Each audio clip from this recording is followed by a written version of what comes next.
Hello, welcome to Maritain Musings, a project of the American Maritain Association.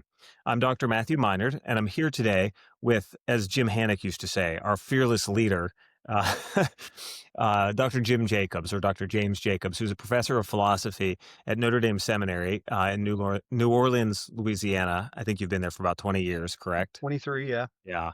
Also, the Associate Academic Dean, Director of Philosophy Programs there, and currently the President of the American Maritain Association.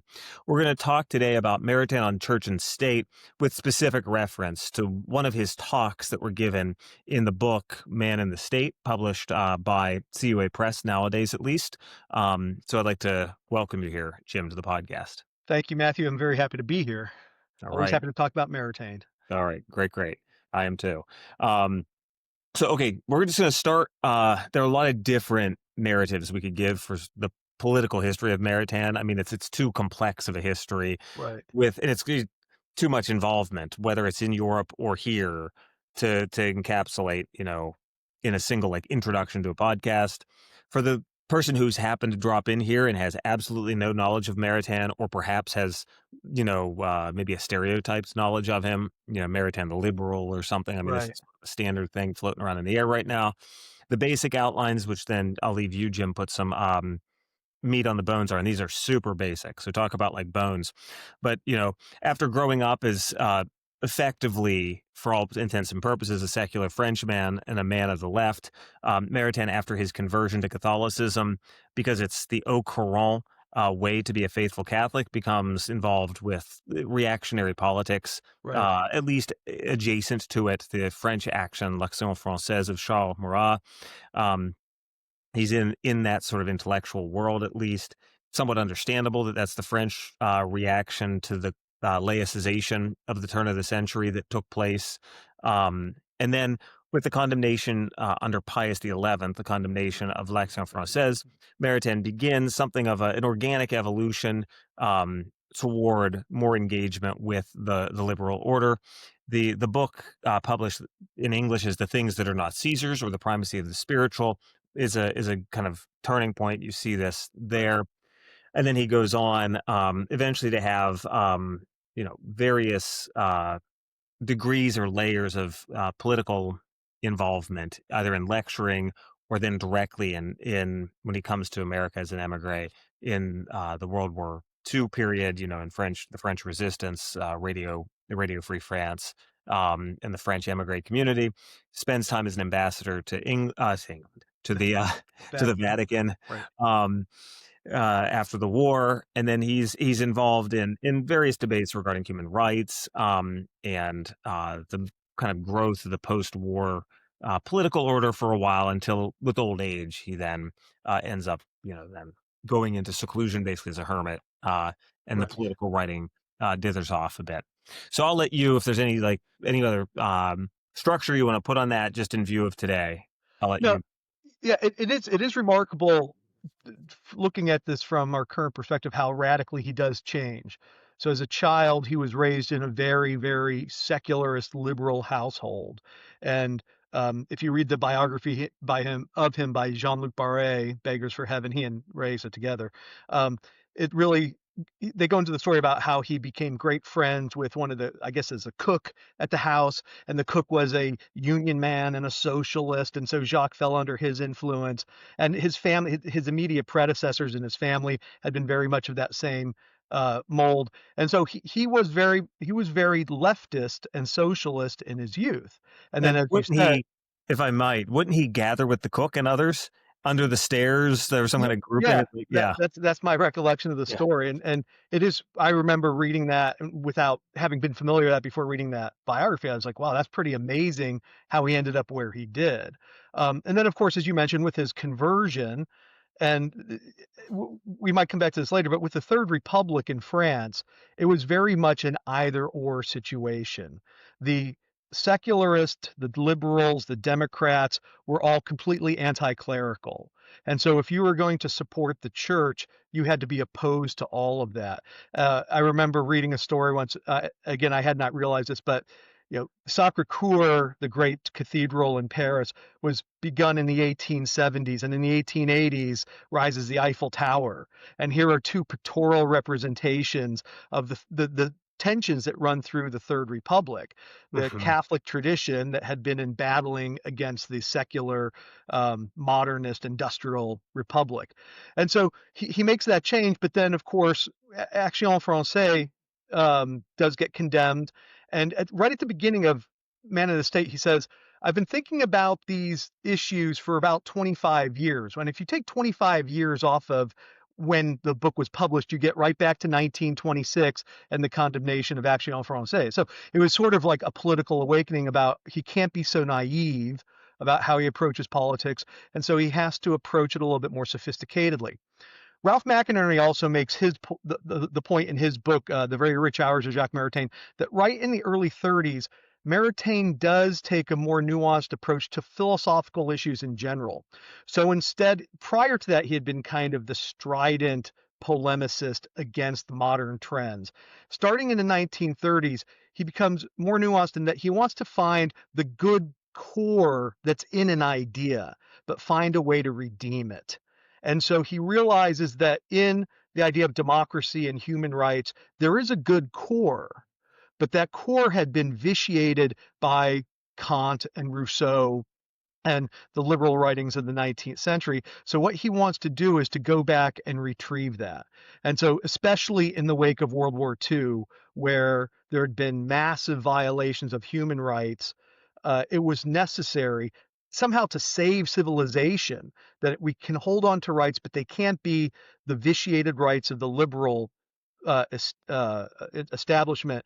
And so he gets involved with the UN Declaration of Human Rights, and that there's a lot going on there, and there are certain things to criticize about how he had argued that we only needed a practical agreement, and I think historically that's proven not to be correct.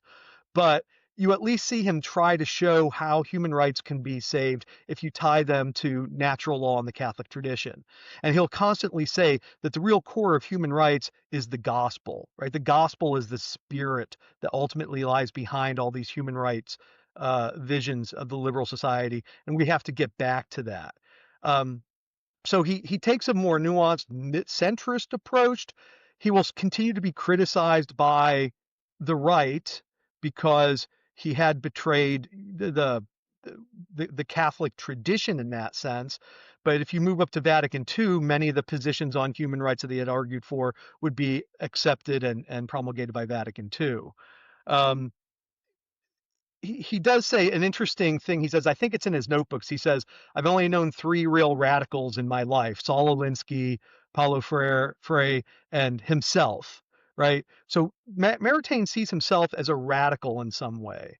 And I think what he means by that is he's completely dedicated to the truth of human rights, but he wants to get beyond the jargon, beyond the party politics, and find what's there. And in the process, he ends up alienating both the right and the left. And that's why people pick on him from both sides. And so it's important to go back and try and recover what is his insight and how does it really balance the claims from both sides and find the truth there that's in the middle. No, that's good. That's a very good, I think, basically entree into the second point. So I'm just going to take us into even what I kind of was planning to have as our second point, because you basically got us up to the line of the church state issues, which basically were the ones that were most controversial regarding his positions. Right in the Right. 1950s, there's a, I don't know if inquest is the appropriate word to use, but there was a file opened regarding his thought and others sort of in his line. I mean, Congar was actually tied up in this.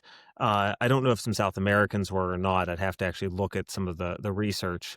But the at the time Holy Office, the Congregation or Dicastery for Doctrine of Faith, um, had a number of theologians. Fenton, Gagnabe, Garrigou was actually involved with this as well.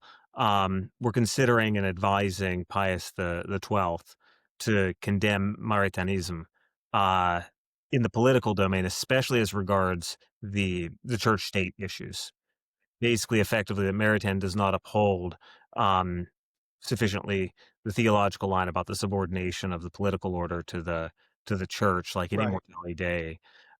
This gets canned. Pius XII, they almost got to the point of doing it. Pius XII even asked Garrigou to write a letter to Maritain.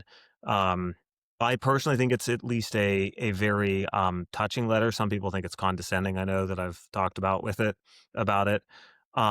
It was canned. I don't know if you know this too, though. At Vatican II, as they were beginning the drafting, some of the agitators, though, were still looking to get an explicit condemnation of Oh, Maritinism. wow. Yeah, Okay. because there was a schema, like bits of it found its way into Gaudium et Spes, even though it's different. There were schemas on the international order and on the social order. And by the time the schema settled, you don't have that quite as present.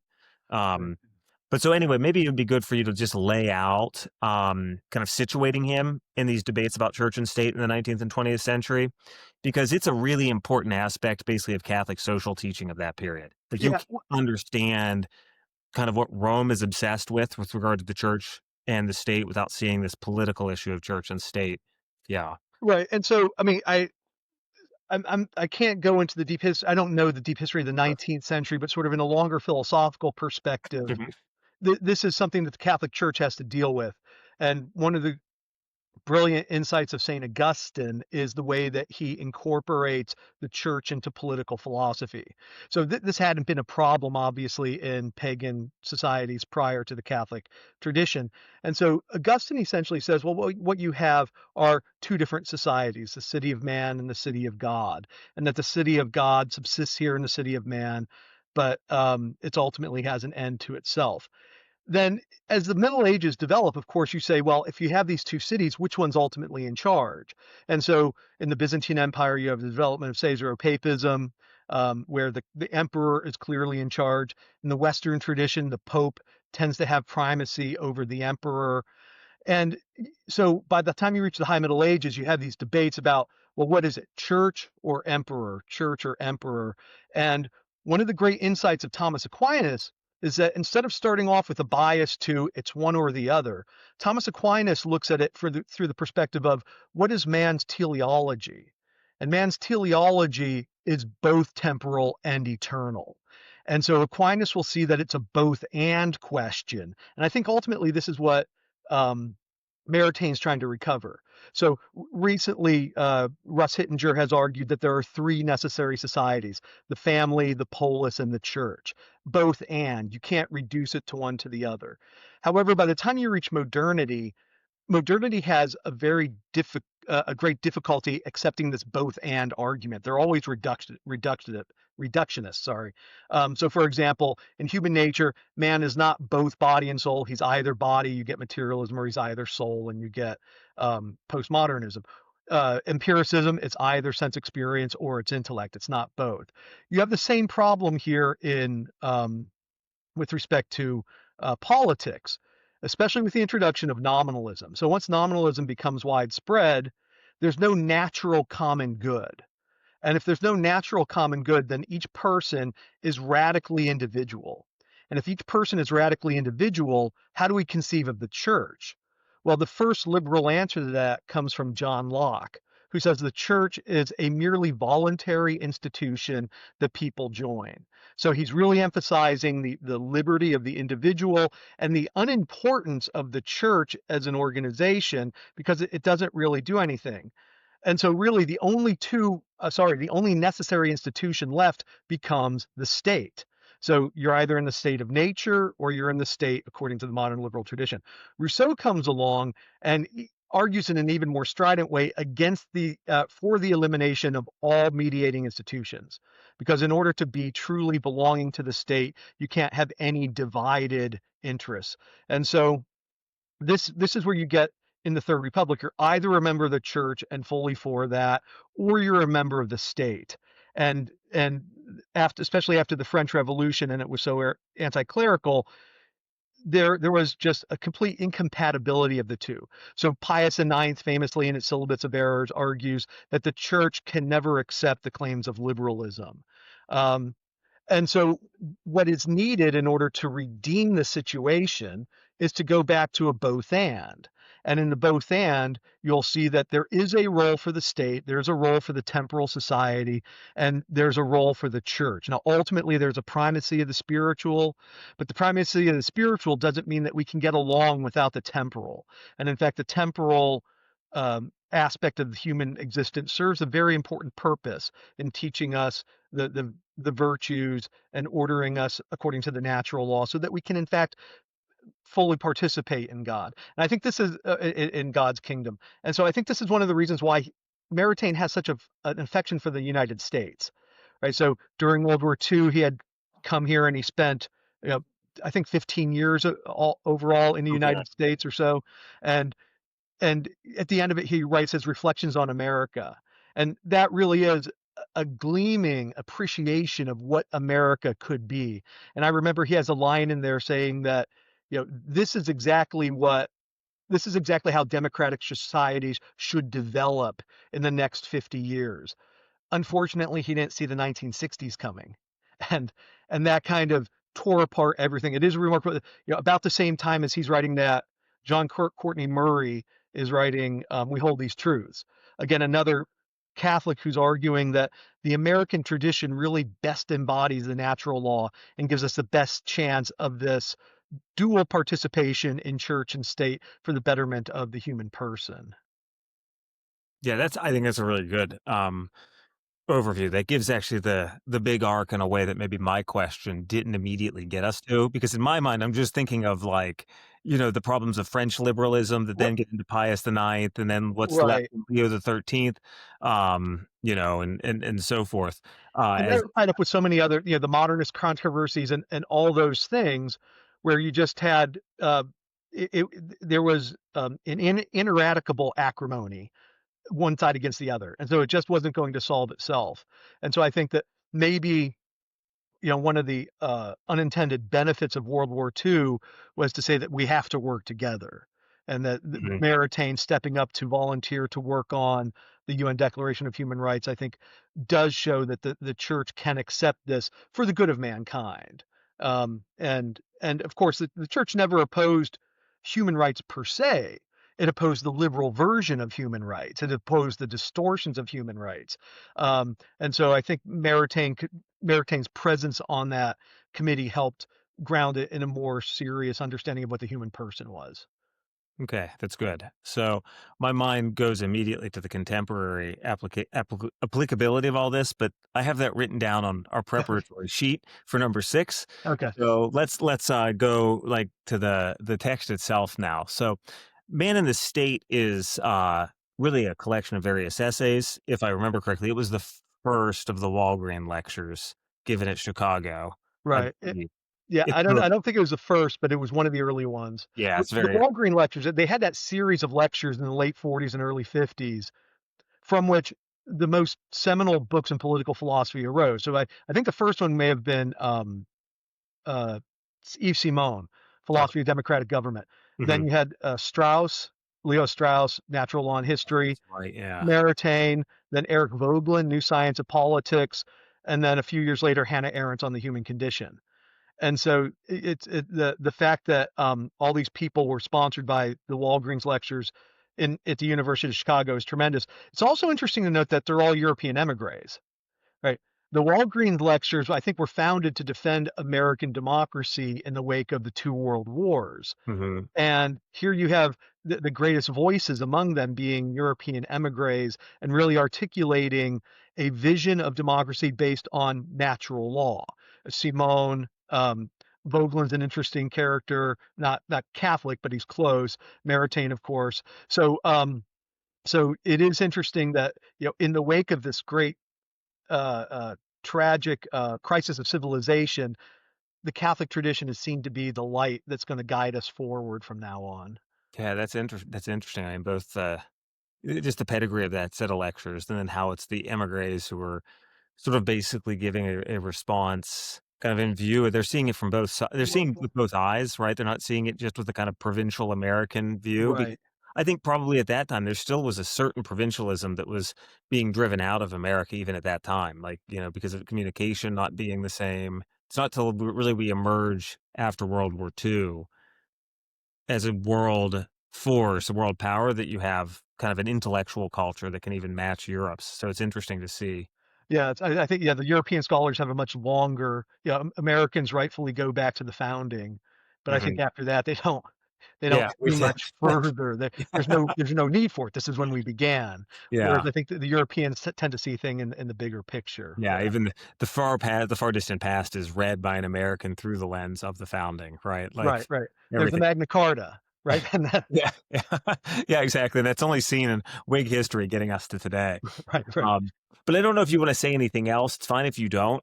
Purpose of this is not necessarily to provide a complete entree to the text. Is there anything you wanna say, you think that maybe someone who's dropping in, just about the text as a whole? Yeah, so he it is a series of independent lectures, but I do think that there's a logic to it that really does lead up to the church state issue. So in the first chapter, he makes his famous distinction between community and society on the one hand, nation and body politic on the other, and then the state. And I think those distinctions, I use that in my political philosophy class because I think those distinctions are critical. So community, he says, is an organic thing that arises naturally, whereas society is a work of the will and intellect. So it's where you consciously create institutions to pass on the excellences of virtue and learning from one generation to the next. And these institutions aren't just schools, but also political traditions and customs and things like that. And so community and society is that on a small level. At a large level, that same distinction is between nation and body politic. So a nation is a ethno-linguistic unity that might have a shared history, but there's not necessarily that work of intellect and will to turn them into a coherent country as we know it today.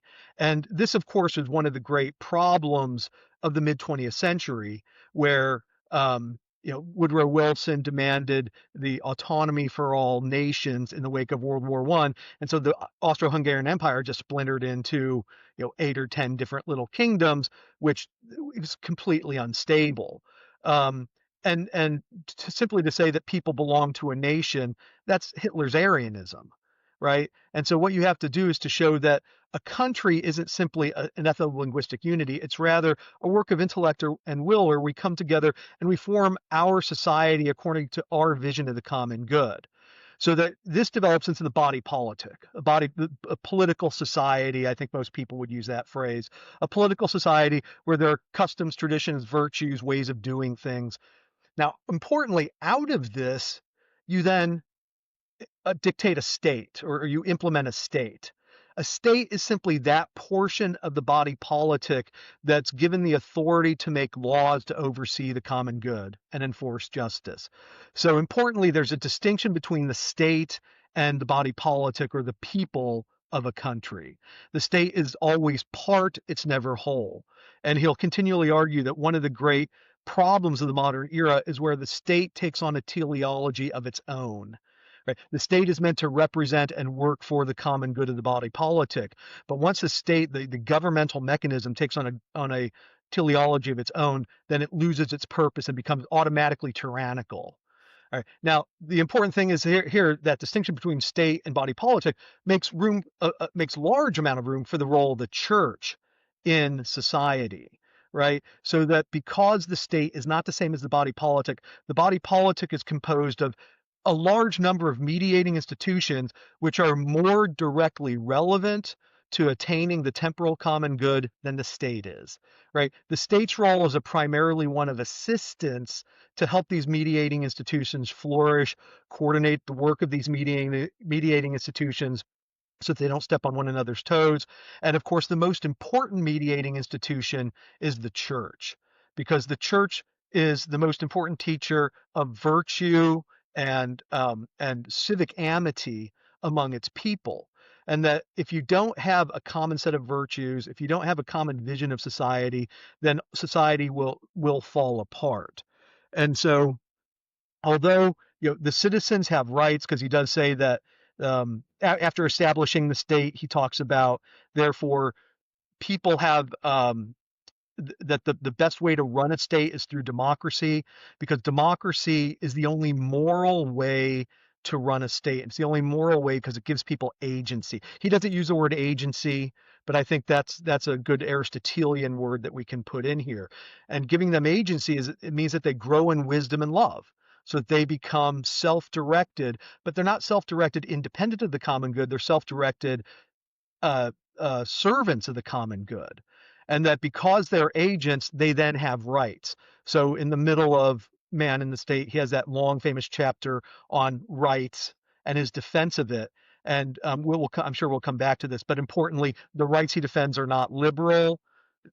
They can look like that if you don't read it carefully, but it's not a liberal idea of rights. And so then, therefore, then lastly, he talks about the democratic charter. And the democratic charter is that given that we don't have a spiritual unity like that of a church, we do have to have a conscious understanding of the common good. And so therefore, there is a moral unity among the people, and that this moral unity is what's necessary for moving people to the common good. And then finally, the second to last chapter of the book is the chapter on church and state, because there he sees that the state is the most important mediating institution, teaching people the values that will serve the democratic charter, enable them to realize what the true rights are, and therefore participate as agents in a democratic society. And just to maybe correct something, you said right at the end, you said the state is the most important. I think you meant to say the church. Sorry. Yes, I'm That's sorry. fine. Sorry, I did Yep, it in class. totally fine. Thank you. It's Thank you for yes.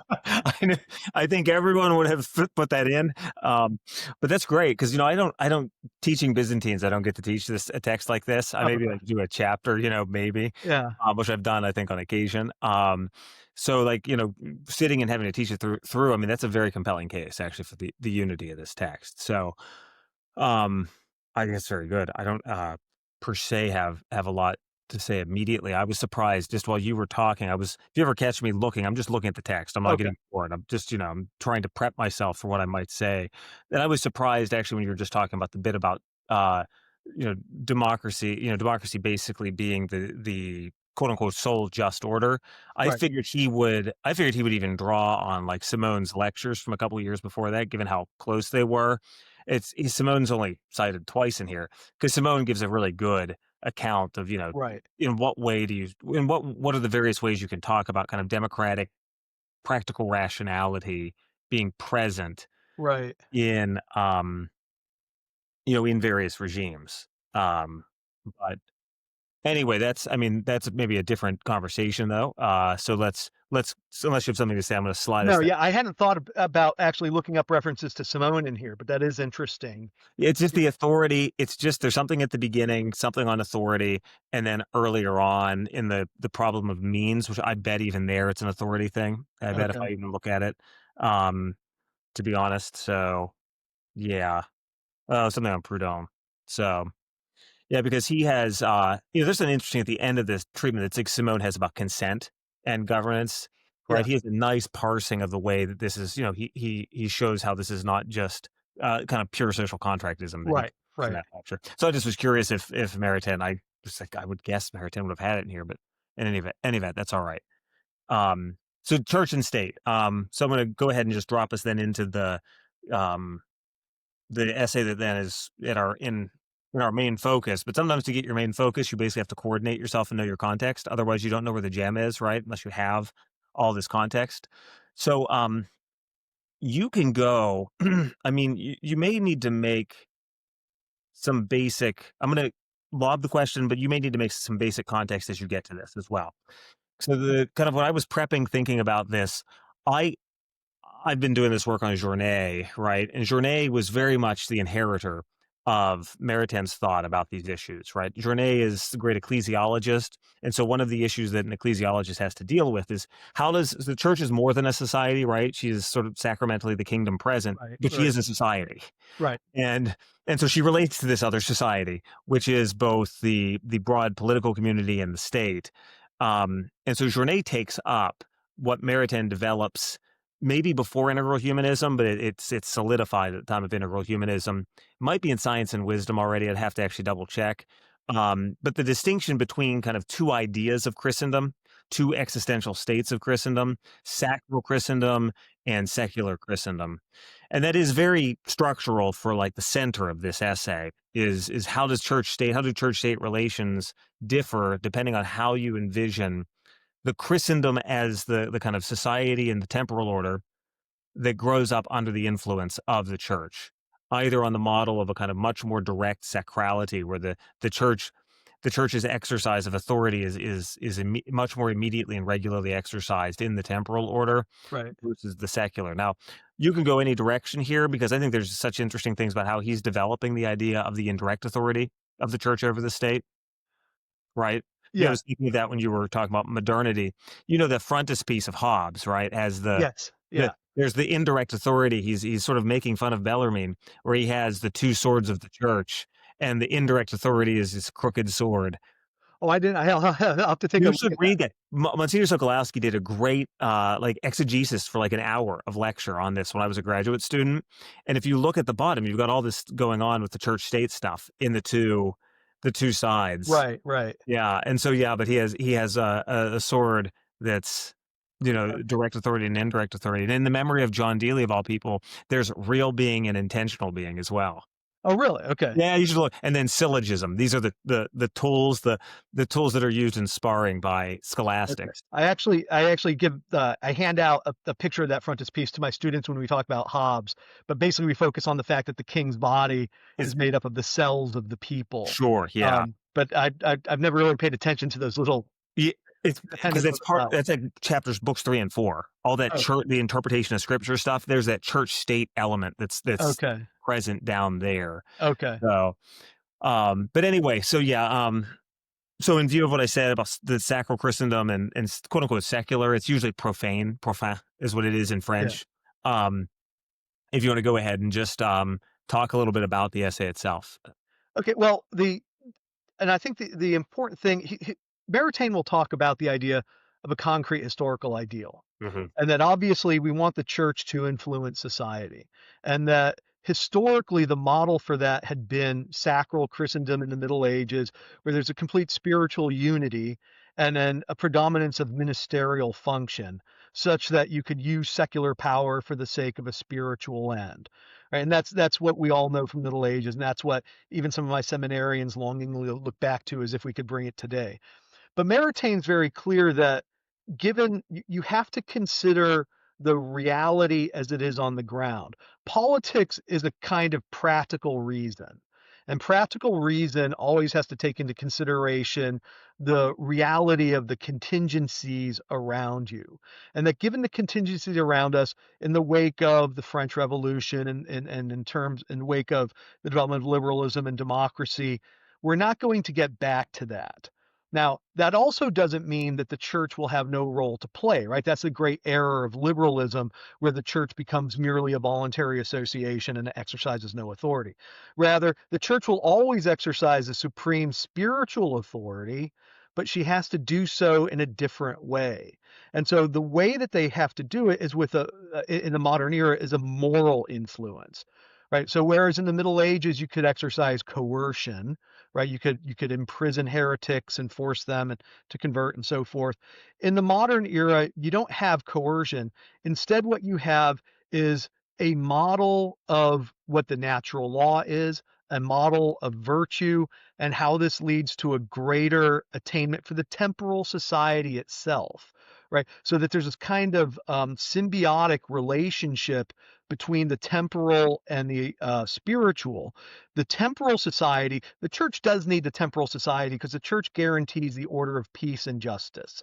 And that if you look around the world where there is no temporal peace and justice, the church has a hard time flourishing for obvious reasons. And actually, Maritain makes a third point there. The temporal society is also important for the development of material prosperity. Right. So material, and he's simply following Aquinas there, who makes the same point in De Regno, where in order to have the leisure for the church to flourish, you do need a certain level of material prosperity. So the temporal order guarantees material prosperity, peace, justice, and so the church can do her job.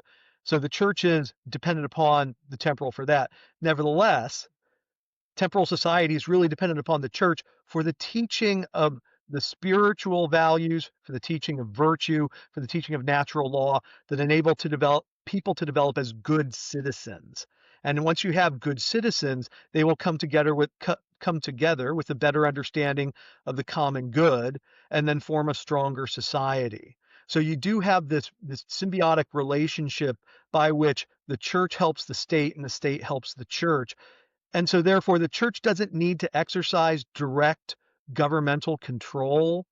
That a well-constituted temporal society will do that on its own.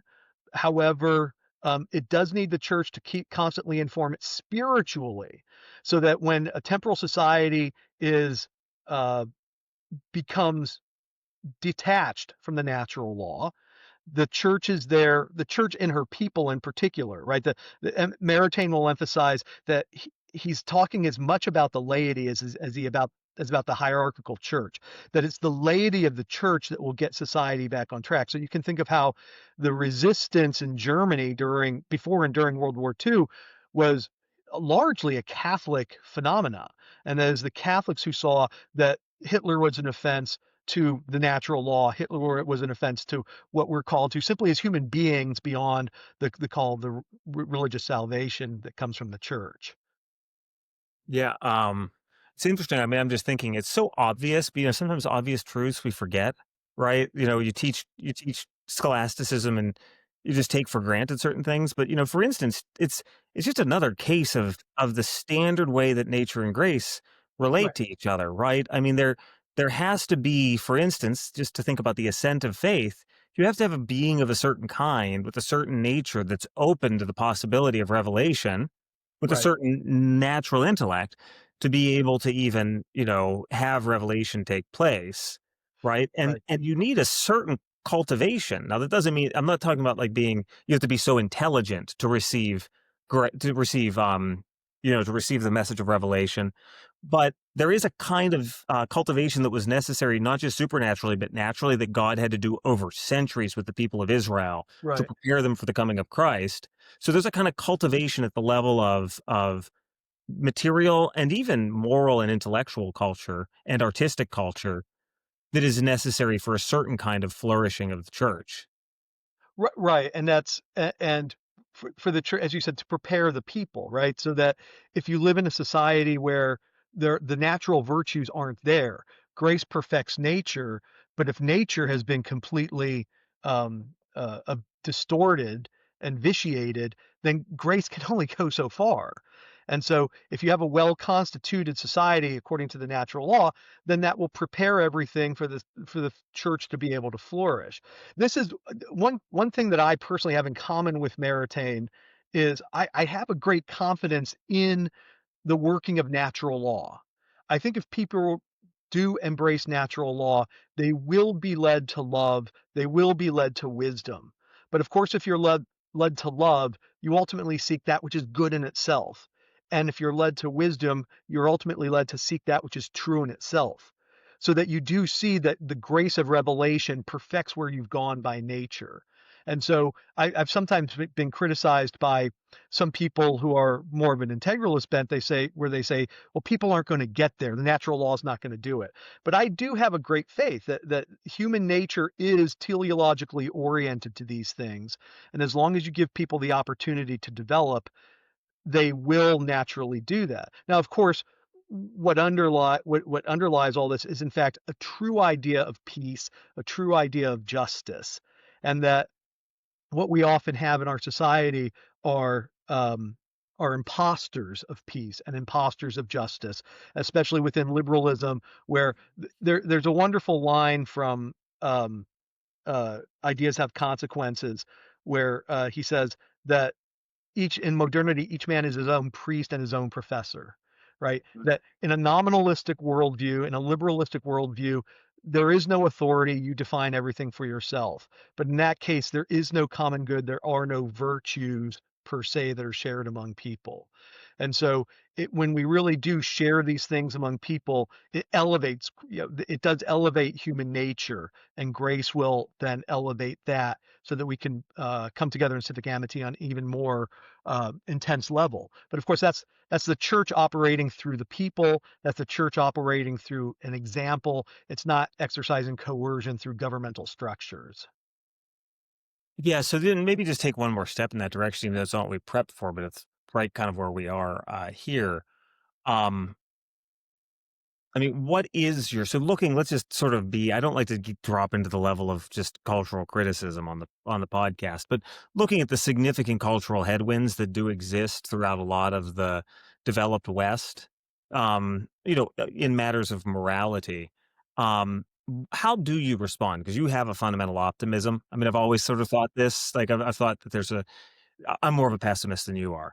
And yet I can't sell into the full pessimism that Right. would say that effectively you got to beat people into submission until I mean, I'm being lighthearted, but like, you need coercive law to basically make people virtuous. I mean, to treat people as though they're minors, Right. effectively.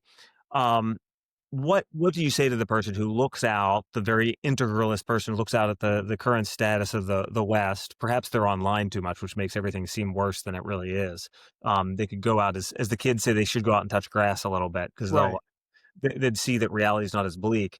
Um, but they would say, no, listen, there needs to be a much more robust, institutionalized um, political acceptance of the truths taught by the church. Because as you see, without that sort of institutionalized structure within a kind of quasi-confessional state, this thing clearly shakes apart. Sorry, Maritain was too naive. I'm not saying that's my position at all. I'm just saying that that's going to be the integralist pushback, and I'm sure you've got that, so you probably have some response. Yeah, and it is interesting because on the one hand, you do have Aristotle, and the Aristotelian tradition that says you need good laws to raise good people, and if you don't have good laws, you're not going to get a good people, and without the man of practical wisdom, everybody's going to be lost, and I agree with that. On the other hand, you do have the idea that politics is downstream from culture, right? So that especially in a democratic society, we elect the people that we want in some way. And so how do you and I agree with both of those, although they're seemingly contradictory. So how do you get around it? And I think the key here is that what we have to do is revive mediating institutions. So the church, of course, but also the family, right? I think the destruction of the family or the undermining of the family and the idea that parents have authority over children and exercise authority for the good of the children. You know, you have this very common thing where a parent is sitting there asking a child what the child wants. When I was a kid, my dad never asked me what I wanted, and for good reason, right? And I remember when I went to college, I had gone to a good Catholic school, and I had no elective. I had one elective through my whole high school career, and I go to college, and I talk to my advisor and say, "Well, who's going to tell me what to take?" They say, "Well, that's up to you."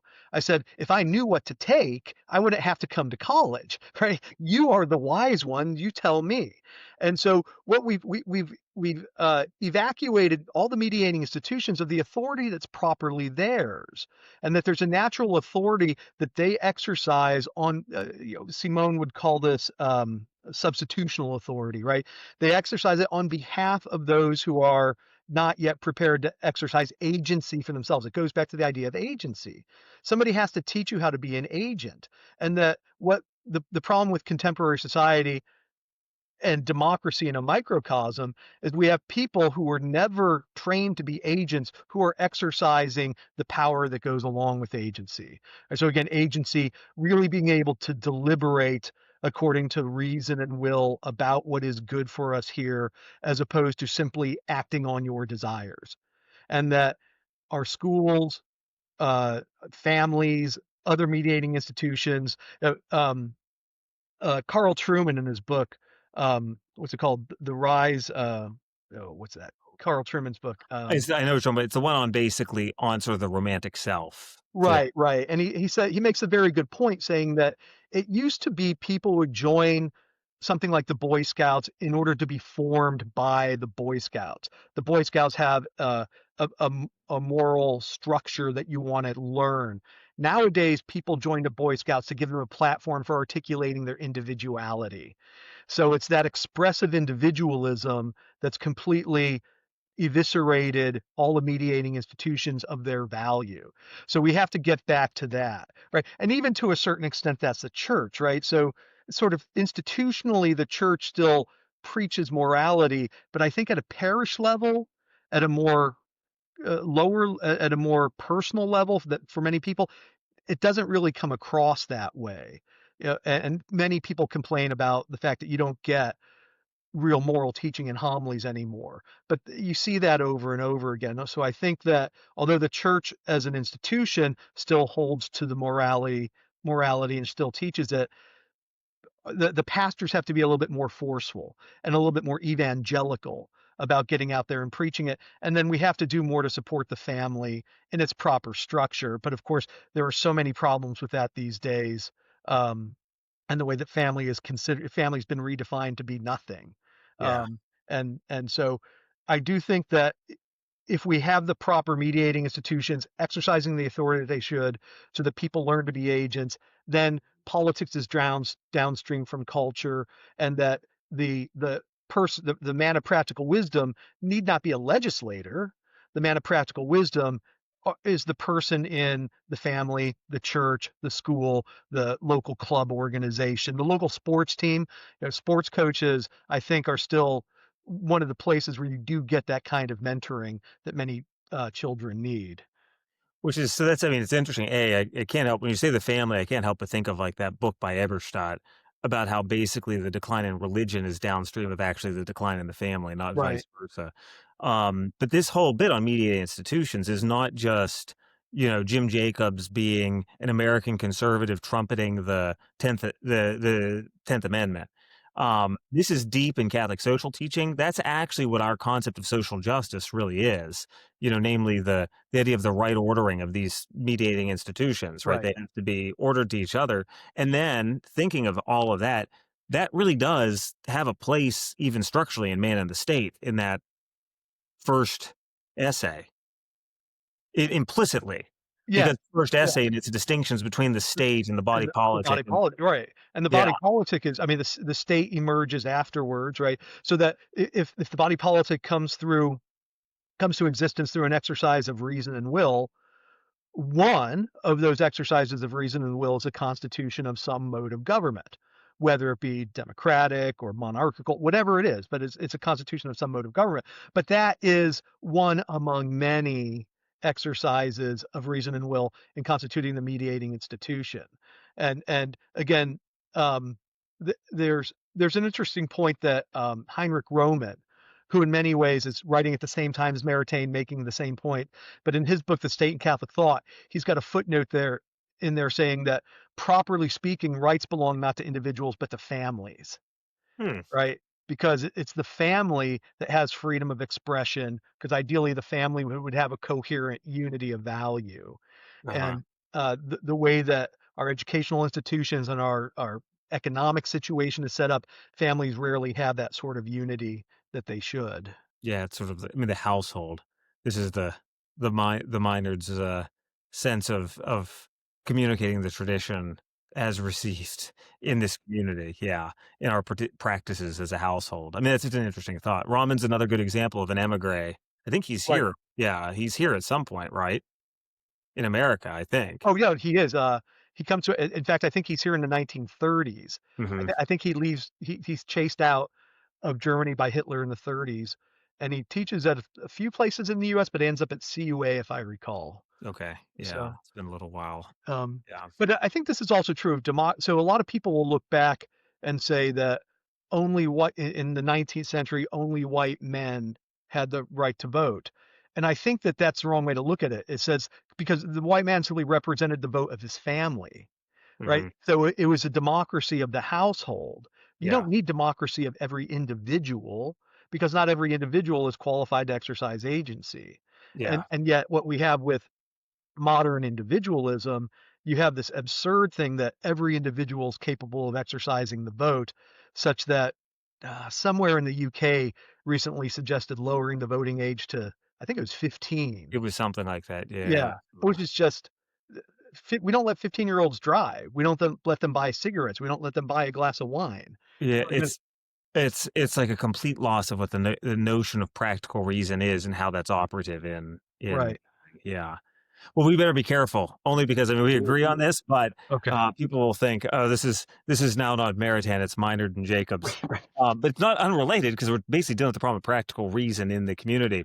And maybe that's a good segue, though, because one of the other things I asked you to make sure you had prepped on explicitly, and you've already mentioned it, and I think it's good to then peel this off a little bit, is the issue of what do you do about a political order in which you don't have basically the foundation of a shared general, we would say at least implicit, it doesn't have to be all articulated, philosophical groundwork of what it is to be human, what is the world, etc., to ground your account of rights. It would seem that as soon as you peel off a direct influence within a confessional state, you're taking away one of the major props for basically guaranteeing that the idea of natural law has some shared notion. I mean, some people see this. I remember Robinson, I forget his first name. He died a few years ago. He taught at Oxford, and he did these lectures on the history of philosophy for great courses. He was a very good. You could see where he sometimes was being rhetorical. Really intelligent guy, but a very amusing lecturer. And in a lecture on natural law, he said, and some may think this is a Catholic, basically a Catholic ploy to to make claims about moral absolutes. He was a Catholic himself. He was Right. joking about this. Um, so okay, so you don't have a shared framework in a kind of broad metaphysics or cosmology. Um, how does one have a cooperation in the articulation of rights and the political order? This is something Maritain has been critiqued for. He touches on it here, even though he deals with it in other essays too. So when Maritain grounds his political theory, grounds his theory of rights, I should say, he's very clear. Says it's grounded in natural law, but then he also says that the primary way we know natural law is connaturally. We know it through through our inclinations towards the good. And so there are two ways of arguing this. One way is a negative way, and this is a point that's been made by many people, is that liberalism, once it gets rid of natural law, erodes the very the moral bases it needs in order to function. So liberalism is based upon individual rights and the respect for those rights among one another. But if I'm primarily defined as a free individual, which liberalism does, and the state can't ask anything of me in terms of the moral vision that I have, then there's no reason why I should respect other people and respect their rights. And so therefore liberalism is ultimately self-destructive. So somebody like Patrick Deneen argues that from the very beginning liberalism was doomed to fail. And what we're living in, as the Marxists would want to say, late stage liberalism, because the more and more we fall apart, society is going to fall apart. Because you do have this sort of vicious circle that liberalism erodes morality. The less moral we are, the more powerful the state has to become simply to impose order on society. People become even less moral. The state exercises even more authority. And so ultimately, that's Plato's vision of how democracy leads to tyranny. It's exactly that, but Deneen is seeing it in contemporary America. So that would be a very pessimistic view. And sometimes that's why I answer my students, where they'll ask me a question similar to what you asked. I say, well, at some point we're going to collapse. We can't go on this way. On the other hand, you do have the fact that I agree with Maritain here, there is an effective appreciation of the natural law because we are ordered to things. And people will have an intuition when things aren't correct. So as a simple illustration of this, we saw in the last few years really extremes being pushed in the public square about the nature of sexuality. And these are being pushed from the highest, most official positions. And even apart from religious people who had never accepted it, we've begun to see a very strong pushback among all sorts of people who aren't religious and who aren't learned, who just say, that's not right. And they realize that that's not right because they realize if we were to follow that, then human nature cannot achieve its telos. It's no matter how you define it, happiness, right? And we disagree what happiness is, but in its essence, it is growing in wisdom and love. People naturally want to have friends, people naturally want to grow in wisdom, and that the more you set up public structures to impede that, the more people will naturally rebel against it. And Maritain makes a point of that. I think it's in the Person and the Common Good, where he says fascism and communism cannot last because they are oppressive of our most fundamental needs as a person.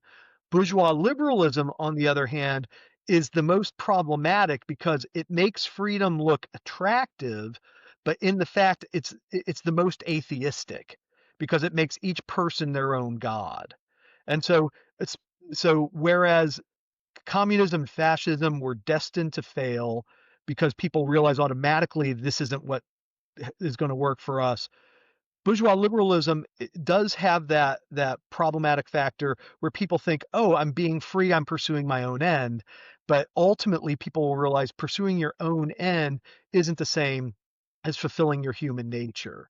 And so I do think that connatural aspect of it and the need of people to work together with respect to some agreed upon values, right? So the more you erode those common values, again, you pull society apart naturally.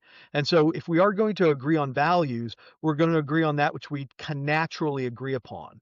So this is what I think Maritain meant when he said, with respect to the UN Declaration of Human Rights, we don't have any theoretical agreement about the basis for rights, but we have a practical agreement. And I think what he meant by that is that we're all human beings. We all have the same connatural appreciation of what is truly good for us. And so ultimately, we will all hit upon the same truths, even if we justify them differently, speculatively or theoretically. And again, I do think it's a harder thing than he assumed because living in certain social structures can lead you astray, as St. Thomas said. Vicious customs can lead people to violate the natural law habitually. But nevertheless, I do think that ultimately, deep down, people will realize what is good for them qua people. Teleology is not just something we learn through learning the precepts of the natural law. Teleology is something that's baked into us because God directs us to our end through every fiber in our being, and that we have an intuitive recognition of what supports that and what's contrary to that. Yeah, and so like I think that example you used about some of the cultural changes with regard to the big gender and sexual questions, um, it's kind of trying to search right now for kind of the public manifestation of a pullback, and it's often it's a lot of different paths that people are getting there. It's different accounts Right. up. And so, I mean, I think, to make it purely practical starts to get you into the world where you think, well, no, there's an account that's going to be settled on because you can't do politics without it's an account that's then in practical reason. Right. But I think that Maritain's trying to point at something. There's something unique about practical reason that this kind of consensus arises in a way that doesn't need the full analytic framework. It can sometimes rest at a level above the accounts of the account of what is required of our nature, kind of our pursuing of fulfillment, et cetera. Right, and that the natural laws we normally teach it in class, right? Going through Thomas's treatise on law, Maritain rightly sees that as all a second order reflection. Yeah. It's a second order of reflection of what's lived in reality, and that all human beings are essentially the same. This is again one of the problems that there are certain cultural or systemic problems that we have with nominalism, right? Nominalism denies that all human beings are essentially the same. Liberalism will say that my number one duty is to allow other people to do what they want, right? And so we have to get past these understandings and say that if all human beings are the same, then we have the same needs, and these same needs have to go beyond. And Maritain talks about this in many places. Have to go beyond the merely material, right? That human beings share needs of a common good, and a common good is the life of the spirit, a sharing in truth and a sharing in virtue, a sharing in love. But if we are really sharing in a life of a spirit, that's discovering the natural law. And it's only things that prevent us from sharing these natural insights about truth and virtue and love that prohibit us from living it out. And so, and this is where the social structures that we're living in a contemporary liberal society makes it very difficult for common sense to step in and say, that's not what love is. Love is not supporting somebody in their addiction. Love is Mhm. not supporting somebody in an illusion. Love is allowing somebody to come to the truth, and that the truth will set us free, as we have all been taught. Good. I mean, I'm not going to say anything more there. I'll leave that one bland. So I think we should, before we close, we're coming to about the hour mark. So I do want to kind of wrap us up, but I think we should at least keep an eye explicitly. It's been present already, like turned toward the current post liberal questions that are floating around. Because you can't be having this kind of public conversation, which we're having, even if it's a small public on YouTube. Right. An open and public discussion. What what do you think? Because some people will just dismiss. They just sort of dismiss the line of Maritain in the post-liberal tradition because it's basically, in their mind, fundamentally liberal. But what do you think is the place of not only man in the state, even, but generally speaking, and thinking primarily in the church-state register, but more broadly, you can kind of expand that. What is Maritain's place in the current debates over post-liberalism? I mean, in a certain sense, I think you can say that even his more personalist bent, which he's not purely a personalist, I think that's not always the best way to categorize him because I think it strips out other elements of, me, I'm a man Right. of school, so I want to focus on his connection with the broader Thomist currents. Right. Nonetheless, after doing this stuff on Berdayev to prep for another one of our podcasts, he's a personalist too, in a certain sense. Maritain is, and personalism is a reaction to rationalist modernity. Right. Right. So Maritain's anti-modernism, in a sense, goes the whole way through his thought. And so what he proposes should be viewed as an attempt to articulate a response to modern error, even if it doesn't seem like reactionary post-liberalism. It's a different kind of post-liberalism. That's my thought. What do you think? Right. And I think you're right. So this is goes back to, I'd mentioned it earlier, that McInerney makes a point that starting in the early 30s, what Maritain wants to do is to redeem the good core that's in something.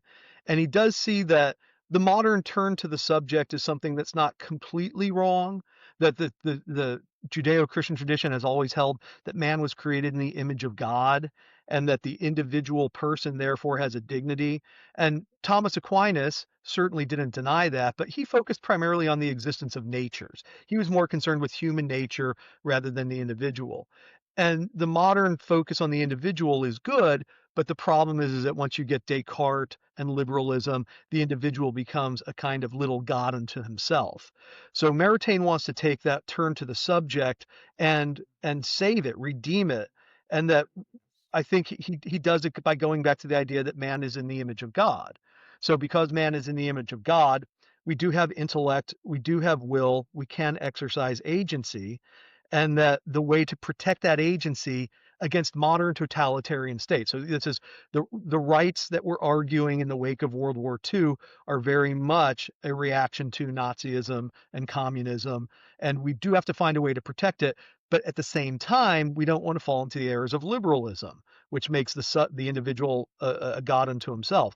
And so what he does is he reconceives rights as a way that makes them coherent with the Catholic tradition.